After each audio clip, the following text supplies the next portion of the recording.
ಈ ಸಿಂಪ್ಟಮ್ಸ್ ಅನ್ನೋ ವಿಚಾರಕ್ಕೆ ಬಂದಾಗ easy way to differentiate heart ಸಂಬಂಧಪಟ್ಟಿದೆ ಈ ಸಿಂಪ್ಟಮ್ ಅಥವಾ ಬೇರೆದು ಇದು ಹಾರ್ಟ್ ಸಂಬಂಧಪಟ್ಟಿದ್ದಲ್ಲಪ್ಪ ಏನೋ ಬೇರೆ ತೊಂದರೆ ಇರ್ಬೋದು ಅಂತ ಡಿಫ್ರೆನ್ಶಿಯೇಟ್ ಮಾಡಕ್ಕೆ ಈಸಿಯಾಗಿ ತಿಳ್ಕೊಳ್ಳೋ ಸಿಂಪ್ಟಮ್ಸ್ ಏನು doctor?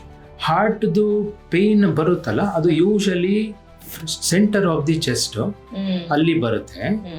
But some times radiate ಆಗ್ಬೋದು, ಹಿಂದೆ ಆಗ್ಬೋದು, ಇಲ್ಲಿ ಜಾ ಅಲ್ಲಿ ಬರ್ಬೋದು, ಕೈಗೆ ಬರ್ಬೋದು. ಸೊ ನಾವು ಬರೀ ಮಧ್ಯದಲ್ಲಿ ಬಂತು ಅದು ಹಾರ್ಟ್ ಪ್ರಾಬ್ಲಮ್, ಕೈಯಲ್ಲಿ ಬಂತು ಹಾರ್ಟ್ ಪ್ರಾಬ್ಲಮ್ ಅಲ್ಲ ಅಂತ ಹೇಳೋದಲ್ಲ. So location wise differentiate ಮಾಡೋದಕ್ಕಾಗಲ್ಲ.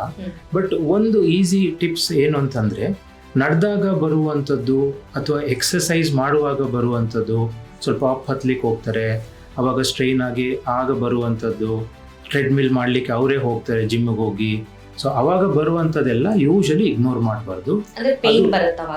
ಅವರಿಗೆ ಕಷ್ಟ ಆಗುತ್ತೆ. ಅವರಿಗೆ ಆ ಪೇನನ್ನು ಚುಚ್ಚಿದಾಗೆ ಇರಬೇಕು ಅಂತ ಇಲ್ಲ, ಅದು ಹಿಡ್ಕೊಳ್ಳುವಾಗಿರ್ಬೋದು, ಭಾರ ಥರ ಫೀಲ್ ಆಗ್ಬೋದು ಅವರಿಗೆ, ಚೆಸ್ಟ್ನಲ್ಲಿ ಏನೋ ಒಂದು ಹೆವಿಯಾಗಿ ಇಟ್ಟ ಹಾಗೆ ಆಗ್ಬೋದು, ಉಸಿರು ಕಟ್ಟಿದಾಗೆ ಆಗ್ಬೋದು ಅವರಿಗೆ.